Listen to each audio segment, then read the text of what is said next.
Kia ora, TikTok family. I'm going to share my testimony with you guys, my near-death experience that happened here at our home. And a lot of you that out there that don't believe in, you guys don't believe in Jesus and, the creator of all things. But I'm going to share my story and my near-death experience when I collapsed in front of my wife, when my wife called the ambulance.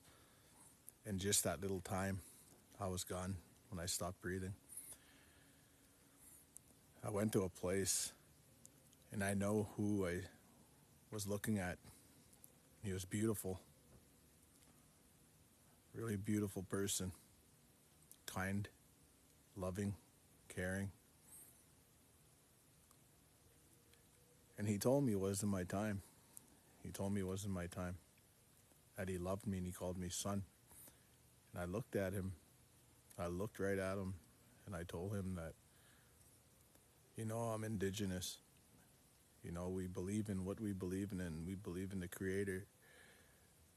But I know who you are. That's what I told him. And he said, the creator, son, the creator of everything.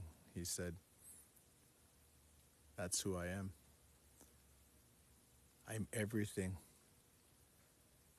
He said, I'm the Omega.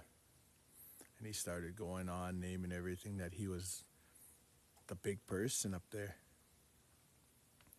Said that a lot of his children lost faith in him.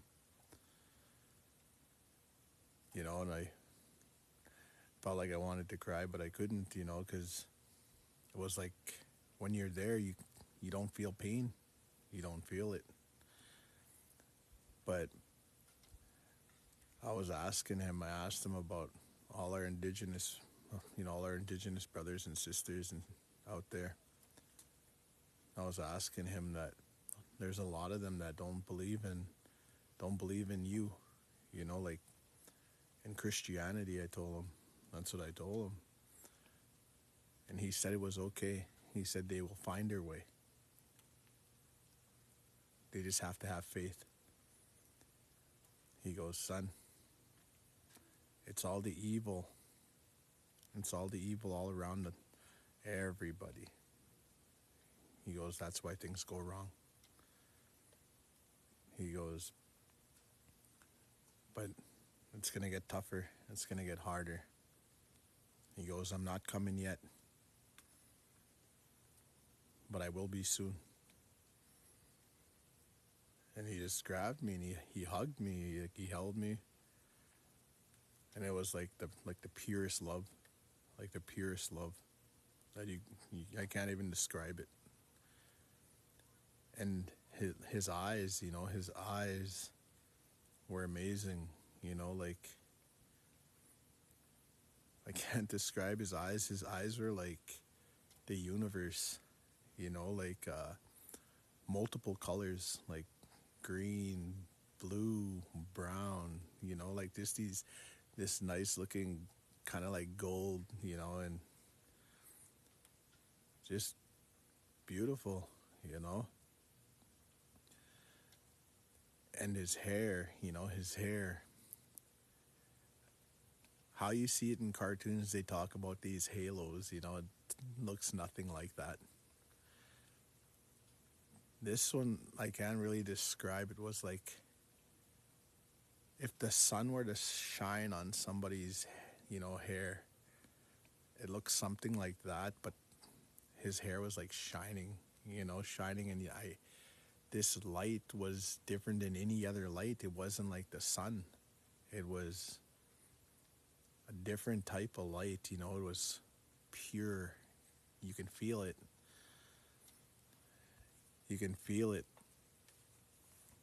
And then he told me to walk with him. And it was weird when we walked together. He was showing me around, and I can see all types of, races, different types of people.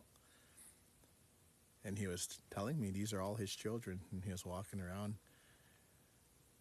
And when we were walking, everywhere we walked, I told him why it was changing, why I would see like a nice looking meadow with mountains, And he told me that it's everything that's in me.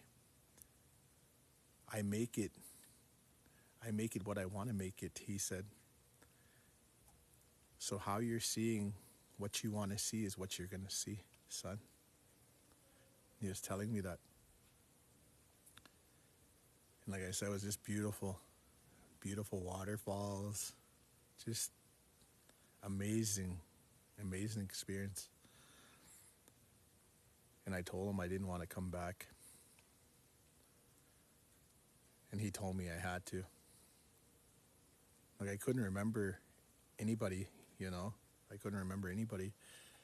But he reminded me, he said that I had a family to come back to, that need me, that I have to take care of.